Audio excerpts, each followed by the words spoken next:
We will invite the next lecture, dear Professor Robert Fronzo. He will talk about treatment of diabetes, straight to fall or to succeed.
Okay, I guess I'm back for the fourth or fifth time. I've lost track.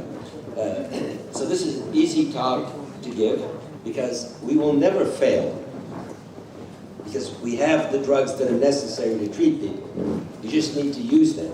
And so I'm going to start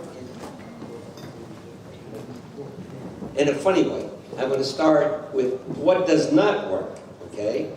So if you learn this message, you will always fail. So this is a very simple message to give. So I'm just going to take you back to the United Kingdom prospective diabetes study because we've known for 30 years what does not work. So Dr. Robert Turner, when he started a UK PBS study, really believed that you could take individuals, put them on a single oral agent. Remember, at that time there were only two, metformin and sulfonylureas, and you would put them in that oral agent, the A1C would come down, and it would stay down for the rest of your life. So he took newly diagnosed diabetic patients, starting with an A1C of 7, and there were 4,200 people in this study, and he divided them into 3 groups. One group got diet and exercise, that's the yellow group, and you can see that they didn't do very well. In fact, there was a progressive rise in A1C, which he showed was all due to progressive beta cell failure. A second group got treated with benclamide, a sulfonylurea, works very well. Initially, kicks out insulin, overcomes the insulin resistance, A1C comes down, but you can see no durable effect with the sulfonylurea. What about metformin?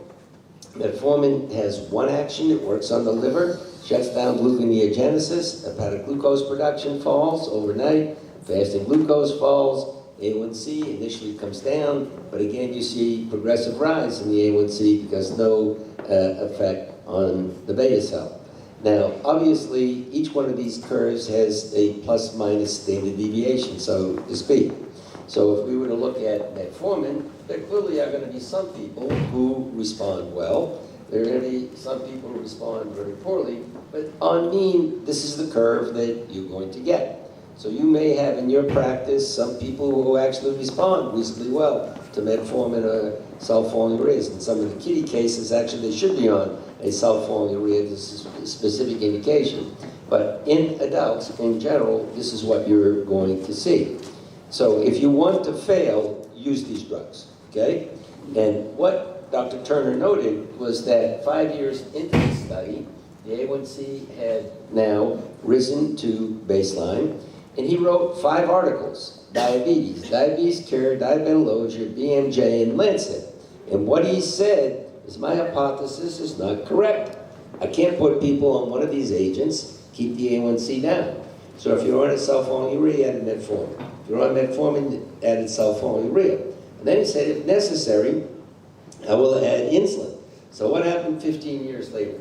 15 years later, everybody's on both oral agents. 65% of the people are on insulin, and the A1C is 8.6. Had nothing to do with this study.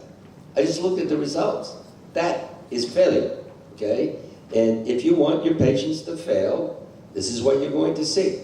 And in fact, this has pretty much been reproduced with every study that's looked at metformin and sulfonylureas after Dr. Turner. But this was a major breakthrough at this time because there was a lot of discussion as to whether glycemic control made a difference. And what he showed was this 1% difference in A1C decreased eye, kidney, and nerve complications by 37%. So it was a landmark study in two ways. Number one, it showed the importance of good glycemic control, and quite frankly, retrospectively, it told us what was going to work and what was not going to work, although that, of course, was not the purpose of the study at this time. What he really hoped is the A1C would come down to 6, stay down, we would eliminate all of the burden of hyperglycemia and obliterate the microvascular complications. So here's now a very different picture with the thiazolidine downs. And in fact, you heard several times throughout this meeting, there's kind of a resurgence. Resurgence is the best drug in the world for treating NASH. It was said, but not said emphatically enough. Very different picture. A1C comes down and it stays down. And when we saw this, and I made this point earlier, if you want to know what's happening to beta cell function, just measure the A1C. If the A1C is rising, your beta cells are failing. If the A1C comes down and stays down, the drug is working. So we all know that this class of drugs are good insulin sensitizers. These are a series of insulin clamps done in several hundred people with pioglitazone and rosiglitazone. And as you can see from the heights of the bars, if you look at insulin-mediated glucose metabolism, there's about a 35 to 40% increase. But when we saw that A1C come down and stay down, we knew this had to be due to an effect on the beta cell, which is really not very well appreciated. So this is a study that Dr. Amalia Gastadelli and I did, where we took people who were drug naive, the first 3 double sets of bars, and we gave an OGTT to them, and from the OGTT, we could measure the insulin secretory rate, and we expressed the insulin secretory rate, the increment during the OGTT, for the increment in glucose, and on a separate day, we did an insulin clamp to measure their insulin resistance. So if you got placebo in yellow, you can see nothing happened to your beta cell function. And this is the gold standard for beta cell function. If you got pioglitazone in green, I tripled your beta cell function. If you got rosiglitazone in the light blue, I increased your beta cell function 2.5-fold. And then we said, well, what happens if you had your disease for 10 years and you're on a sulfonylurea? And presumably you had less beta cell function. Well, if you can see in pink, the placebo did nothing, and in orange, we still got a doubling of your beta cell function. So the TZDs correct 2 of the basic defects, insulin resistance and beta cell failure, and that's why we like them. And when I say we, I mean Mohammed and I, like these drugs very well in the treatment of type 2 diabetes. Now, what about the incretins? There are 2 of them, GLP-1 and GIP. And these 2 incretin hormones account for 60 to 70% of the insulin that you secrete in response to a meal. And if I were to knock out either GLP-1 or GIP, and you can do this because there are now antibodies to the receptor, I instantaneously make you a type 2 diabetic. It shows you how critical these 2 incretin hormones are in maintaining normal glucose homeostasis. And we have a wide variety of these incretin hormones. The first one, of course, was Byetta, the short-acting, you give it twice a day. Same lixazanazide, which is further down on the list. Then came liraglutide, which is once a day, and then a number of once-weekly ones, exenatide, Bydureon, albiglutide, which really is not around anymore, dulaglutide. And then more recently, and I understand this has recently been introduced in this area, semaglutide. And we have an oral semaglutide that's in development that looks pretty good. And then we have a little osmotic mini pump that can be implanted under the skin that releases exenatide over a period of 6 months. So lots on the market and lots more to come. So I showed this slide earlier, so repetition for some of you here in the audience.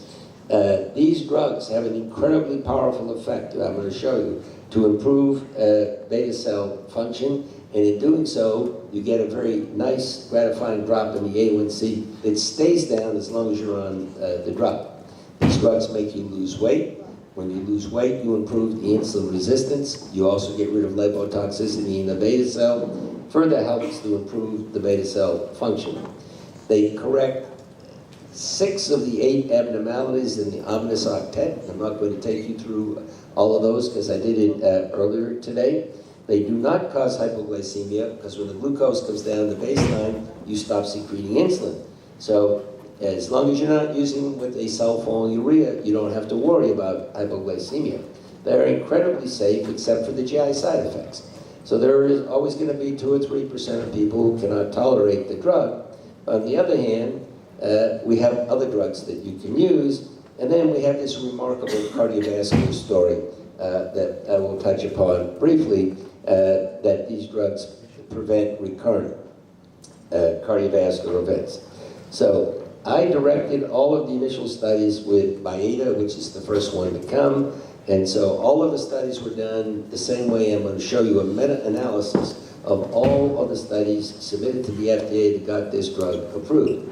So during the first 30 weeks, people are going to get placebo in yellow or the Byetta in orange.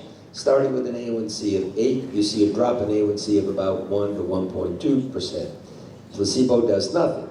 At 30 weeks, I take the placebo people and now I give them the Byetta. You see a very nice drop in A1C. The people are on the Byetta, stay on the Byetta, orange line stays down, and now we have the 3.5-year data. A1C comes down and it stays down, can only happen because of one reason. What is the reason? Beta cell function. In unison, what is the reason? Everybody. I stop talking unless I get an answer from everybody's mouth. I heard a few beta cell function improved. I need to hear it from everybody. Okay, now I can continue. Because that's the most important message that I can give to you today, okay?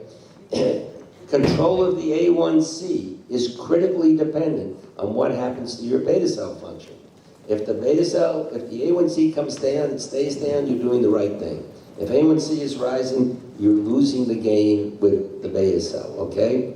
So there's a very simple way in which you can measure beta cell function. It goes beyond the difficult ones that I talked to you about earlier. This is called the graded glucose infusion of Polanski. I'm simply going to plug in an IV, and I'm going to raise your glucose concentration from normal here, and I'm going to raise it up to about 200 to 300. And when you do that, and I can measure the insulin and C-peptide that comes out, I calculate the insulin secretory rate, and you can see it goes up at about a 45-degree angle. That's normal glucose tolerant individuals. Here now is what happens when you do this study in diabetics. Very blunted rise. The diabetic beta cell is blind to glucose. This is the characteristic lesion. Now, this is what I call the Chang study. This is the most important study done, in my opinion, in the diabetes literature in the last 10 to 15 years. If I had 100 endocrinologists in the room and I asked you what the Chang study was, it would be lucky if one person raised their hand. But I just told you this is the most important study done in the last 10 to 15 years. It is published in Diabetes. So why don't endocrinologists know it? Because now I'm going to show you a miracle. I'm going to give you 1 injection of liraglutide. The dose is 0.75 milligrams. So remember, we start at 0.6, then we go to 1.2, we go to 1.8. 1 injection, 8 years later, here's the miracle. I just gave you a normal beta cell. Why wouldn't you use that drug? So you could say, oh, it doesn't happen with anything else. Well, now I'm going to show you what happens with semaglutide. Same study, but this is a 3-month study. So the NGT controls, okay, I treat you with semaglutide, and then I do this graded glucose infusion test 3 months later, and you see the very nice rise in beta cell, and that's in the normal glucose tolerant individuals being treated with placebo, so they're getting nothing. I do this in the diabetics getting placebo, and you see the same low rise, they're blind. Now I'm going to treat you for 3 months with semaglutide, I just gave you a normal beta cell. And I'm not going to show you, because of redundancy in time, exenatide 3-year data. So I've now shown you 3 different GLP-1 receptor agonists, 1 day, 3 months, 3 years. You think there's any different from any of these other ones? These drugs acutely, very acutely, in a long-term basis, and Mohammed and I have data which we're putting together now, up to 6 years, but in our study we're combining with pioglitazone, maintaining the beta cell function. Now, if I can go back, oh, darn it all.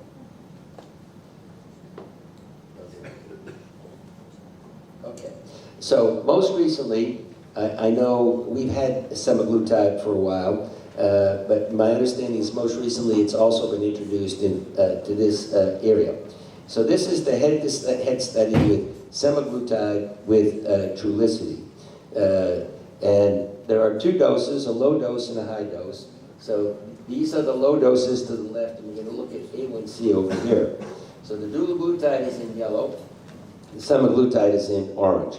For the low dose, 0.5 and 0.75. And you can see very clear here that the semaglutide beats the dulaglutide. If you look at the higher dose, again, the same thing. Semaglutide beats dulaglutide. Now, if we look at body weight, both drugs are very good in losing body weight, but again, semaglutide is the more potent one, 4 kilos versus 2, and at the higher dose, the same. But we're seeing big differences between these drugs. So how would I classify the GLP-1 receptor agonist? The worst drug in this group is a fantastic drug. The next best drug is a phenomenal drug. The next best is an out-of-planet one. And the next best one, which is the Lilly drug, which is coming, is an out-of-universe drug. You cannot go wrong.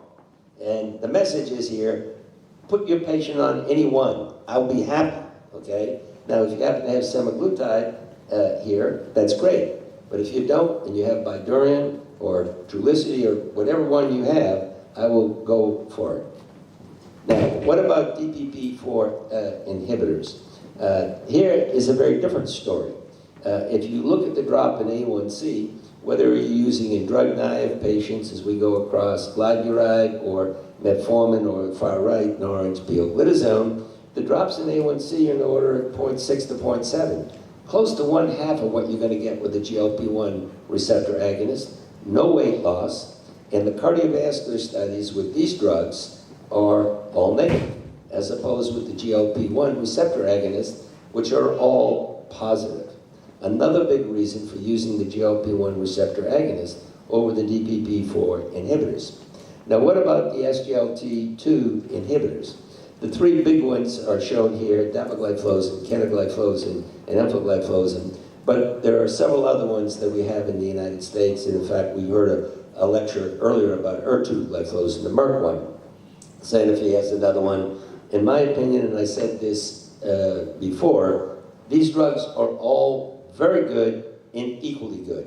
So I wouldn't say that any one drug in this class is better than any other one. What you're going to put your patient on is probably affordability and access to the drug. They're all going to do very good things in terms of glycemic control. So they have a novel mechanism of action. They work on the kidney. They block glucose reabsorption by the SGLT2 transporter.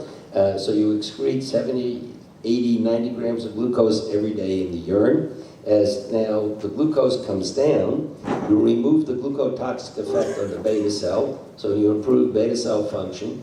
You remove the glucotoxic effect on the muscle, so you improve insulin sensitivity.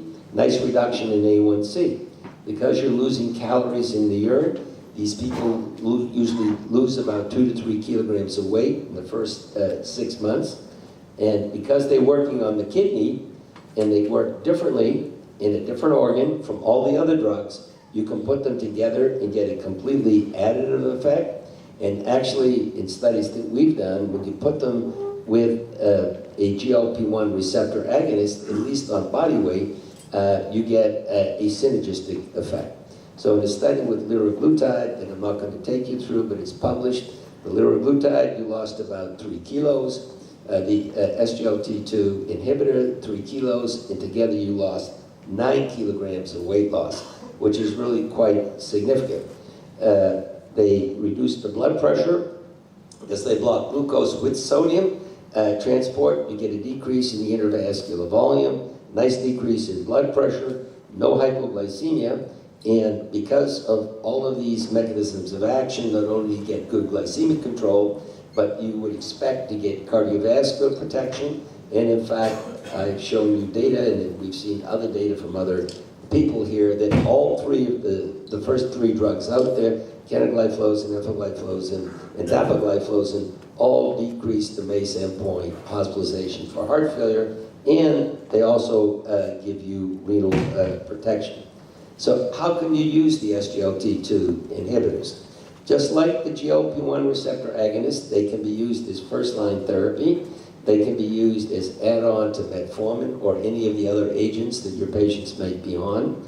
You can add them in combination. Mohammed and I like to do this from the beginning. We particularly like pioglitazone with the SGLT2 inhibitors. We also like triple therapy, and the third one can be a GLP-1 receptor agonist or metformin. You can add it to insulin in type 2s. There's a lot of discussion about adding it to type 1, approved in Europe, but not in the US, and studies that are ongoing looking in the pre-diabetic. So really the whole broad range of individuals in your patient population would be potential candidates for this therapy, and they are particularly effective with a high A1C. The higher the glucose, the more glucose you're going to dump out in the urine. Now, this is the treat to fail story. This has been what the American Diabetes Association and the European Diabetes Association has recommended, well, until literally last year.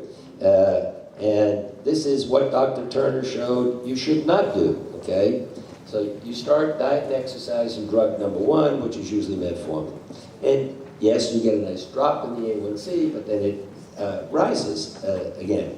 And then you add the sulfonylurea drug, and you get a nice drop in the A1C, and it rises, and then you add the DPP-4 inhibitor drug, because it really doesn't do much to beta cell function, you fail. So this is the treat to fail. Rather than putting on people on drugs to treat to succeed, you're guaranteed to fail. Now, this you cannot probably read. This is the ADOPT study by Stephen Kahn, okay? This is the reproduction, okay, in modern day history of what Dr. Turner did. It took him 20 years later to repeat Dr. Turner's study. And you know what happened? He found exactly the same results. Of course, this same drug hasn't changed in the last 20 or 30 years. And we haven't seen any numerical mechanism of action from these drugs. So we believe that a more rational approach is, in addition to lifestyle, which of course has to be the baseline therapy, is triple combination. And the initial study that we started is with pioglitazone, metformin, and a GLP-1 receptor agonist, exenatide, and I'm going to show you some of the data from that.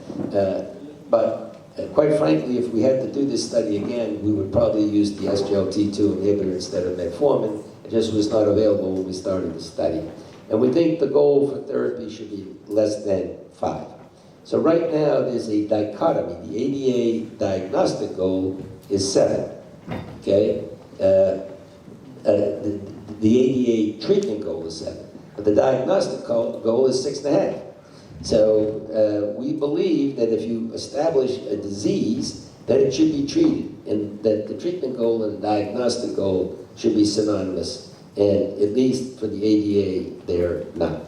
So in this triple therapy study, we had 155 drug-naive patients, and they were randomized to the triple therapy, which was starting right from the beginning with exenatide, pioglitazone, and metformin, and compared that to the ADA approach was start with metformin. When you fail, add SU. When you fail, add insulin. And you can tell these are San Antonio patients. BMI is 36. We consider this to be lean in San Antonio, okay? I recently come back with China, and the epidemic of diabetes in China is now being driven by obesity, okay? It's no longer beta cell failure. And you know what their idea of obesity is? A BMI of 25. Because in the previous years, it's been 19 to 20. So people who have a BMI of 25 are really considered to be fat and looked at in a very negative way. And that's what's driving the obesity epidemic. Believe me, I'd love to have all my patients have a BMI of 25, but I guarantee you it ain't gonna happen in San Antonio. And duration of diabetes, here you can see is about 5 months. Starting A1C is 8.8, but we took all comers from 6.5 up to over 14. So what happened in this study? You can see initially with both groups, there's a very nice drop in the A1C, but here at about 4 to 6 months, now the curves start to separate. So the conventional therapy at the end of 3 years, they're at about 6.7, and with the triple therapy, it's about 5.8. So this is close to a 1% difference. At this level of A1C, this is a huge difference, okay? And if we now look at the Kaplan-Meier plot of time to failure, meaning an A1C above 6.5, you can see in the triple therapy group, there's about a 10 to 12% failure at the beginning, but then this stays pretty flat. And if you look at the ADA old approach, you can see this is going down progressively with no indication that this is going to parallel off. So what is the reason for this? So in this study, we measured insulin sensitivity using the Matsuda index during the OGTT.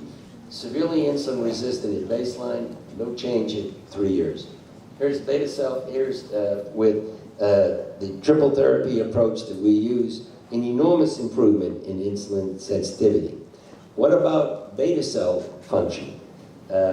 Severe loss of beta cell function before, no improvement with the ADA approach, almost normalization of beta cell function with the triple therapy approach. Here now are the 6-year data, and you see that this persists, this difference in A1C after 6 years. But what you need to remember is that a lot of these people have already failed, and we're titrating the insulin dose up, which makes the A1C look better in this group, even though they failed because failure meant you had to be on 60 units of insulin or more. And then you see the Kaplan-Meier plot of time to failure, and it's continuing on with really no indication that this is going to level off. So where do we stand now with SGLT2 inhibitors? Because when we started this study, they were not available. So I would say you can put them and match them any way you want. So you can take the SGLT2 inhibitor, you can combine it with metformin or pioglitazone, and the GLP-1 receptor agonist would be the third. And you can mix and match these any way, shape, or form that you want. You all feel more comfortable with one drug or the other, so you can pretty much choose how you would like to put them together. We can't test every combination, someone else will do it, but I'm quite certain that 2 or 3 drugs together, this combination on a long-term basis is going to be very effective. So the conclusion is combination therapy works as long as one uses the medications that I told you correct the underlying basic pathophysiologic defects. Thank you very much for your attention. Thank you, Professor Defronzo. The next speaker